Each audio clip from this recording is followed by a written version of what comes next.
வாங்க ரத்னாமா கிச்சன் வீடியோக்குள்ள உங்கள் அனைவரையும் வரவேற்கிறேன். இன்றைக்கி வந்து டீ கடையில் கொடுக்குற வெங்காய போண்டா எப்படி செய்கிறங்கிறத பார்க்கலாம். வாங்க வீடியோக்குள்ளே போகலாம். வெங்காயம் பெரிய வெங்காயம் 3 வெங்காயம் எடுத்துருக்கேங்க. இந்த வெங்காயத்தை இதில் போட்டுடுறேங்க. நல்லா கொஞ்சம் பிணைஞ்சி விட்டுக்கணும். இதுக்கு தேவையான பொருள் வந்து சீரகம் கொஞ்சம் போட்டுக்கிறேன். பிள்ளைங்க ஸ்கூலு லீவில் இருக்கிறாங்க, அதனால் செஞ்சு கொடுத்தா சாப்பிட்டுக்குவாங்க. சோம்பு, சீரகம், சோம்பு, கொஞ்சம் பெருங்காயம்,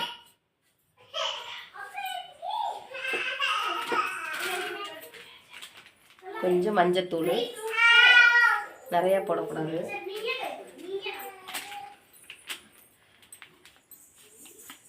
கொஞ்சம் மிளகாத்தூள், பச்சரிசி மாவு தான் போடுவாங்க. நான் வந்து மைதா மாவு எடுத்துருக்குறேங்க. மைதா மாவும் போட்டுக்கலாம். இதோட கடலை மாவு 1 கப்புங்க. கடலை மாவையும் போட்டுக்கலாம்.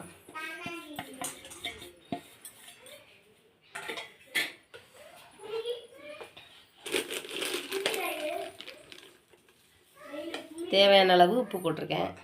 இப்போ வந்து இதை தண்ணி கொஞ்சம் கொஞ்சமாக ஊற்றி முதல்ல கிளறிக்குவோம்.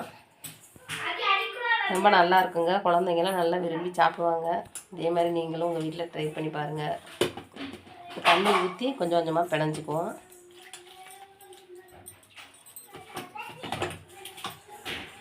ஒரு 10 நிமிஷம் மட்டும் ஊறட்டும். ஊறின பிறகு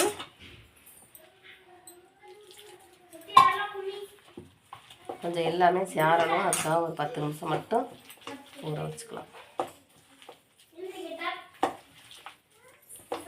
காரம் கம்மியாக தான் போட்டிருக்கேன்.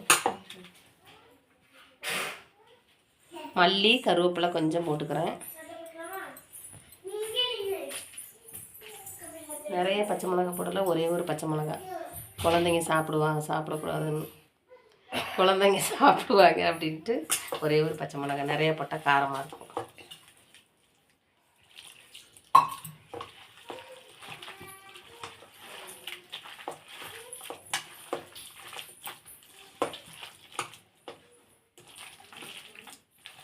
நல்லா கிளறிட்டாச்சு. ஒரு 10 நிமிஷம் ஊறட்டும். எண்ணெயில் போடும்போது உங்களுக்கு வீடியோ காமிக்கிறேன். சரியா? பாருங்கள், நல்லா பொடி பொடியாக போட்டேன். இப்போ இது ஒரு கிளறி விட்டுருவோம்.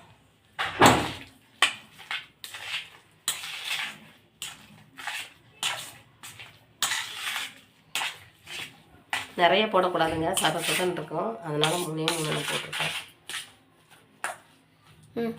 பாருங்கள், நல்லா பூரிச்சுங்க. இப்போ வந்து எண்ணெயில் போட்டு எடுக்கலாங்க. இப்போ எண்ணெய் காஞ்சிருச்சு. இப்போ எண்ணெயில் போடுவோம். நல்லா எண்ணெய் காஞ்சிருச்சு.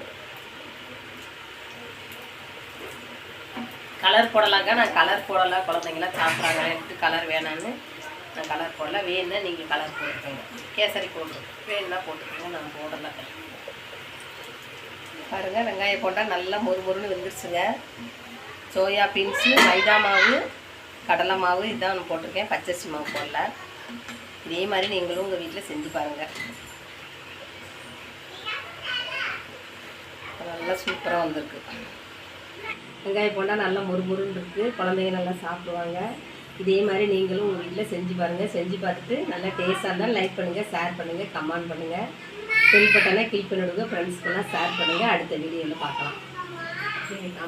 சொல்லு, சூப்பரா இருக்கு. எங்க ஆயா செஞ்சது சூப்பரா இருக்குன்னு சொல்லு.